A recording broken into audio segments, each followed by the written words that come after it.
ராம் ராம் ஜெய ஜெய ராம். அவதாரங்களிலேயே மிகச்சிறந்த அவதாரமானது ராமாவதாரம் என்று போற்றப்படுகிறது.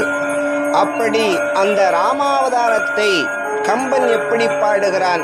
கம்பராமாயணமாக பாடுகிறான். அப்படி பாடுகின்ற பொழுது தன்னுடைய கம்பராமாயணத்திலே அயோத்தியா காண்டம் கங்கை படலத்திலே பாடுகிற போது வெய்யோ நொழி தன்மேனியின் வெறிசோதியின் மறைய பொய்யோ என்னும் இடையாளொடும் இளையானொடும் பூனான் மையோ மரகதமோ மறிகடலோ மழைமுகிலோ ஐயோ இவன் வடிவென்பதோர் அழியா அழகுடையான் என்று பாடுகிறான்.